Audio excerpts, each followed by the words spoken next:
नमस्कार, स्वागत छ तपाईहरुलाई नेपाल अनलाइन स्कुलको युट्युब च्यानलमा। आज हामी कक्षा 10 को ऐच्छिक गणित अर्थात अप्सनल म्याथमेटिक्स को स्ट्याटिस्टिक्स अर्थात तथ्याङ्क शास्त्रको चाहिँ विशेष गरेर क्वार्टाइल डेभिएसन जसलाई हामी चाहिँ नेपालीमा के भनेर भन्छौं भन्दाखेरि चतुर्थांशीय विचलन भनेर भन्छौं अथवा भिन्नता पनि भनेर भन्छौं।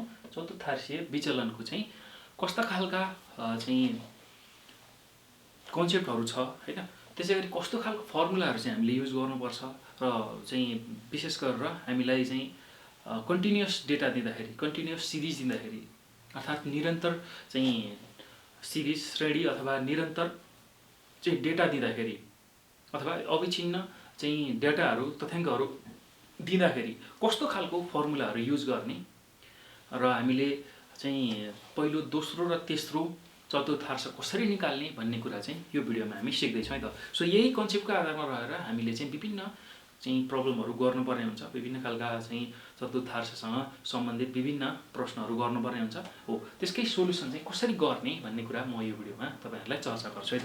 सो अब हामीले के बुझ्नु पर्यो भन्दाखेरि हामीसँग पहिलो दोस्रो र तेस्रो गरी जम्मै 3 वटा चतुर्थांशहरु रहेका छन्। पहिलो दोस्रो र तेस्रो चतुर्थांश रहेको छ। पहिलो चतुर्थांशलाई हामीले फर्स्ट क्वार्टाइल भनेर भन्ने गर्छौं अंग्रेजीमा र यसलाई Q1 ले हामीले जनाउने गर्छौं, जहिले पनि Q1 ले जनाउने गर्छौं।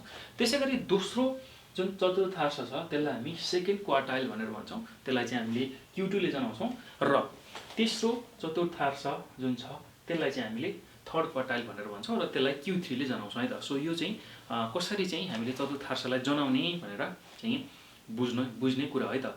सो अब एउटा चाहिँ रेखालाई चाहिँ 3 वटा चाहिँ Q1 Q2 र Q3 ले चाहिँ राख्ने हो। Q1 Q2 Q3 त्यहाँ राखियो भने त्यसले चाहिँ 4 वटा भागमा चाहिँ त्यो रेखालाई चाहिँ वर्गीकरण गर्छ हैन, विभाजन गर्छ हो। त्यसैलाई चाहिँ हामीले चाहिँ यो चतुर्थांशीय चाहिँ नाम त्यहीबाट दिएको भन्ने बुझ्न सक्छौं है। So Q1 Q2 Q3 so यसरी 3 वटा हामीसँग चतुर्थांश हुन्छ हैन। सो अब यो हो भने अब यिनीहरुको चाहिँ हामीले के कुरा जान्नु पर्छ भन्दाखेरि यिनीहरुको अवस्था कहाँ छ हैन, कुन स्थितिमा छ, यसको अवस्थिति के हो, पोजिसन थाहा पाउनु पर्छ, कुन चाहिँ पदमा छ त Q1 श्रेणी अर्थात Q1 क्लास कहाँनेर छ पहिला क्लास थाहा हुनु पर्छ अर्थात श्रेणी थाहा हुनु पर्छ हैन।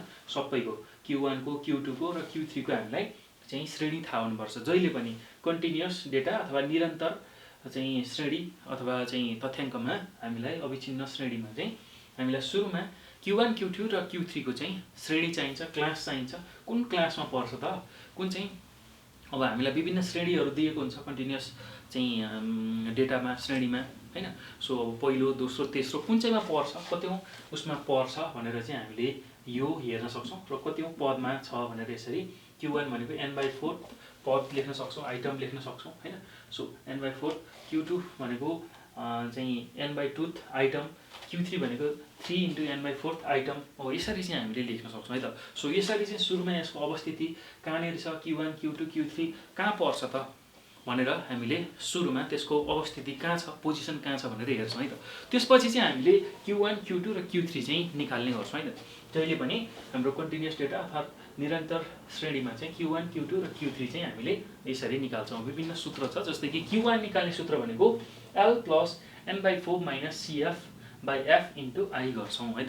सो अब L + n/4 - CF/F * I गर्छौं र यसमा L भनेको चाहिँ के हो भन्दाखेरि Q1 पर्ने श्रेणीको तल्लो सीमा है त।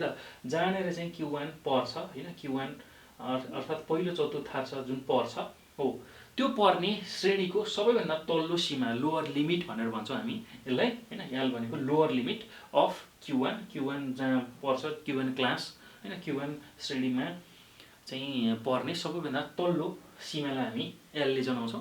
त्यसैगरी F भनेको Q1 पर्ने श्रेणीको यो जुन अन्तर छ त्यसको बारम्बारता, Q1 पर्ने जुन श्रेणी छ हैन, सो त्यसको चाहिँ अन्तरको बारम्बारता जसलाई हामी फ्रिक्वेन्सी भनेर भन्छौं हैन। Q1 को फ्रिक्वेन्सी भनेर भन्न सक्छौं, Q1 क्लासको फ्रिक्वेन्सी, Q1 जुन क्लास हुन्छ हाम्रो श्रेणी हुन्छ त्यसको चाहिँ बारम्बारता अर्थात फ्रिक्वेन्सी भनेर भन्छौं। त्यसैगरी CF भनेको यो Q1 पर्ने श्रेणी भन्दा ठ्याक्कै अघिल्लो श्रेणीको अन्तरको सञ्चित बारम्बारता है त, सञ्चित बारम्बारता। त्यही भएर यसलाई हामी क्युमुलेटिभ फ्रिक्वेन्सी पनि भनेर भन्छौँ। र क्युमुलेटिभ फ्रिक्वेन्सी भनेको सञ्चित बारम्बारता हो, अर्थात् Q1 श्रेणीभन्दा अघिल्लो श्रेणीको जुन श्रेणी छ हैन, त्यसको चाहिँ हामीले क्युमुलेटिभ फ्रिक्वेन्सीलाई अर्थात् सञ्चित बारम्बारतालाई चाहिँ हेर्नुपर्ने हुन्छ है त। सो यो चाहिँ अब प्रब्लम गर्दाखेरि बुझिन्छ। सो एकदमै क्लियरली, सो यति कुरा चाहिँ हामीले याद गर्नु पर्यो है त। अनि अर्को भनेको आई भनेको चाहिँ यसमा के हो भन्दाखेरि Q1 पर्ने श्रेणीको अन्तर, Q1 जुन श्रेणीमा पर्छ त्यो श्रेणी बीचको अन्तर कति छ त, त्यसको भ्यालुको अन्तर कति छ, त्यो चाहिँ हामीले आईले निकाल्छौँ। त यसरी चाहिँ हामीले Q1 को मान अर्थात् पहिलो चतुर्थांश फर्स्ट क्वार्टाइल निकाल्न सक्छौँ।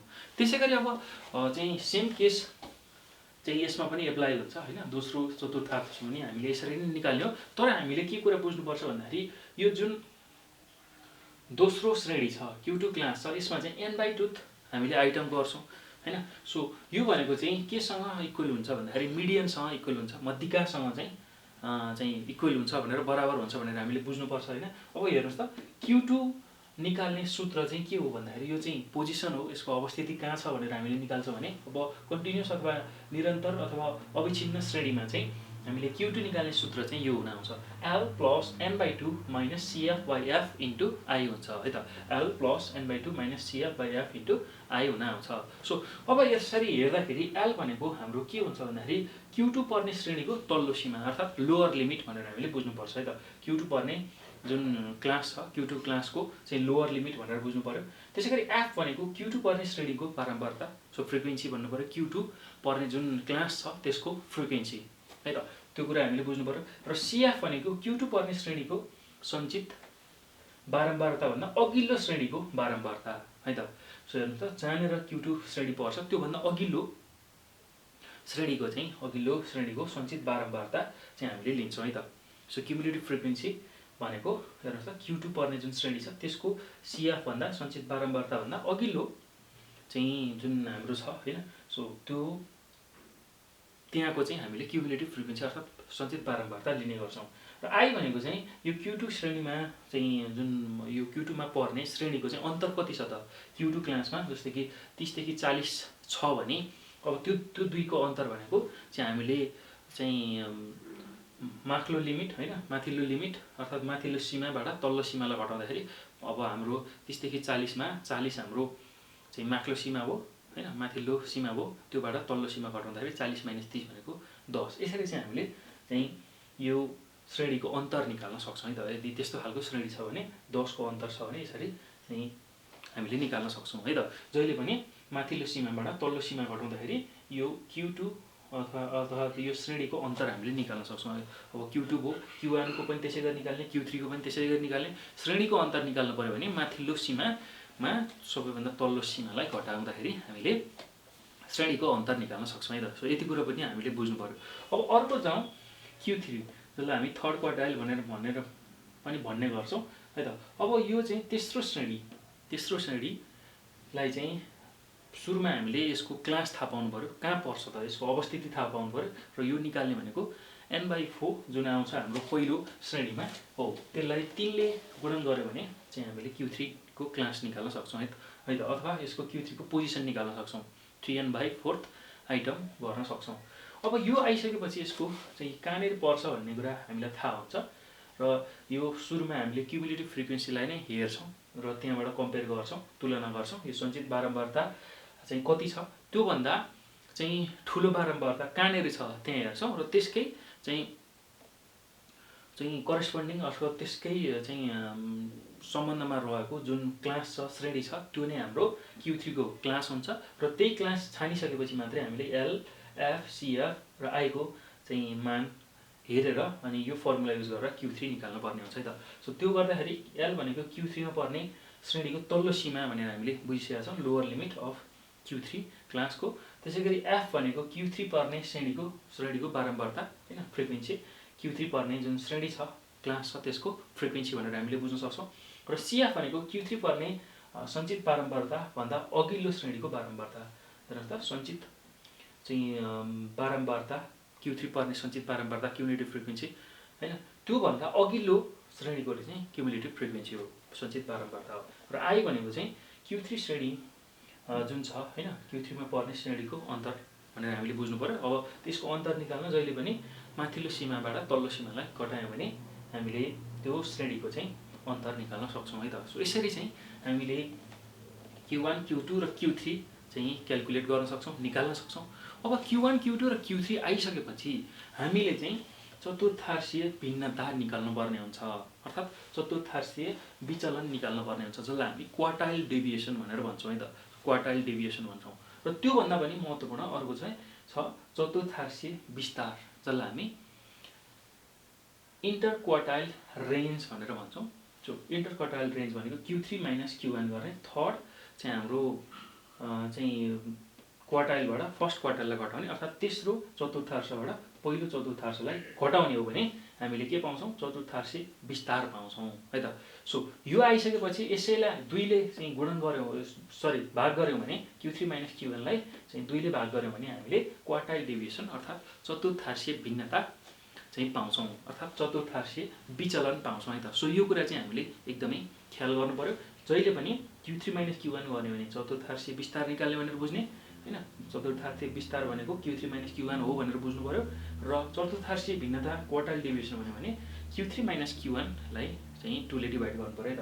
सो यो कुरा आइसकेपछि अब यो चतुर्थांशीय भिन्नताको गुणाङ्क पनि हामीले निकाल्न सक्छौँ, जसलाई हामी चाहिँ कोफिसिएन्ट अफ क्वार्टाइल डेभिएसन भनेर भन्छौँ है त। कोफिसिएन्ट अफ क्वार्टाइल डेभिएसन भनेर भन्छौँ, अर्थात् QD को गुणाङ्क भनेको चतुर्थांशीय भिन्नताको गुणाङ्क भनेको चाहिँ कसरी निकाल्न सकिन्छ भन्दाखेरि Q3 माइनस Q1 लाई Q3 प्लस Q1 ले चाहिँ डिभाइड गर्नु पर्यो है त। सो Q3 माइनस Q1 अर्थात् तेस्रो जुन चतुर्थांश छ त्यसमा पहिलो चतुर्थांश घटाउने र त्यसलाई चाहिँ केले डिभाइड गर्ने भन्दाखेरि तेस्रो चतुर्थांश र पहिलो चतुर्थांशको योगले, पहिलो चतुर्थांशको योगले चाहिँ भाग गर्यौँ भने हामीले के पाउँछौँ भन्दाखेरि QD को गुणाङ्क अर्थात् चाहिँ चतुर्थांशीय भिन्नताको चाहिँ गुणाङ्क पाउँछौँ है त। सो यसरी चाहिँ यी कुराहरूलाई हामीले ख्याल गर्नुपर्ने हुन्छ। र यस्तै कुराहरू चाहिँ हामीले बुझिसकेपछि अब योसँग सम्बन्धित कन्टिन्युअस अर्थात् निरन्तर श्रेणीको चाहिँ हामीले चतुर्थांशीय विचलन सजिलै निकाल्न सक्छौँ है त। सो यो कुराहरू एकदमै महत्त्वपूर्ण छन्। यो कसरी निकाल्ने Q1 Q2 Q3 त्यो कुरा हामीलाई सुरुमा थाहा हुनु पर्यो। त्यो पछि चाहिँ QD भनेको के हो त्यसको सूत्र थाहा हुनु पर्यो। त्यसैगरी इन्टर क्वार्टाइल रेन्ज भनेको चतुर्थांशीय विस्तार भनेको के हो त्यो थाहा हुनु पर्यो। र QD को गुणाङ्क कसरी निकाल्ने यो फर्मुला चाहिँ हामीलाई थाहा हुनु पर्यो, यसको आइडिया हामीलाई हुनु पर्यो। तब मात्र हामीले के निकाल्न सक्छौँ भन्दाखेरि चाहिँ चतुर्थांशीय भिन्नता र त्यससँग चाहिँ सम्बन्धित क्वेसनहरूको सोल्युसन गर्न सक्छौँ है त। सो अब यति कुराहरू चाहिँ तपाईँहरूले चाहिँ एकदमै चाहिँ दिमागमा राख्नुपर्ने हुन्छ हैन। सो यसलाई एकदमै बढी चाहिँ फोकस गरेर बुझ्नुपर्ने हुन्छ।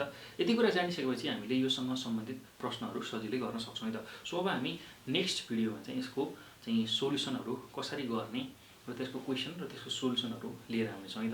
सो त्यो भिडियो पनि तपाईँहरूले नछुटाइकन हेर्नु होला र एकदमै महत्त्वपूर्ण छ इक्जाम पोइन्ट अफ भ्यूबाट पनि। सो ती कुराहरूलाई चाहिँ पढ्दै जानु होला र त्यही अनुसारको प्र्याक्टिस गर्दै जानु होला है त। सो त्यो गरियो भने एससीमा हामीले राम्रै मार्क्स ल्याउन सक्छौँ है। सो अब यो भिडियोमा हामीले यति नै गर्छौँ र हामी नेक्स्ट भिडियोमा यसका क्वेसन एन्सरहरू हेर्नेछौँ है त।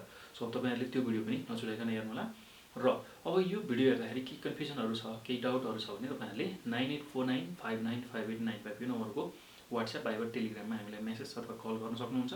साथसाथै चाहिँ कमेन्टमा पनि छोड्न सक्नुहुन्छ त्यस्तो जिज्ञासाहरू केही छ भने। र यो भिडियो हेरिसकेपछि अब यसलाई तपाईँहरूले सक्दो सेयर गर्नु होला, लाइक गर्नु होला, कमेन्ट गर्नु होला र नेपाल अनलाइन स्कुलको युट्युब च्यानललाई सब्सक्राइब गर्नु नभुल्नु होला है त। सो यति भन्दै म यो भिडियोबाट बिदा हुन्छु। हामी दोस्रो यसको अर्को भिडियोमा भेट्नेछौँ र त्यसमा चाहिँ हामी क्वेसन एन्सरहरू गर्नेछौँ है त। ल, धन्यवाद।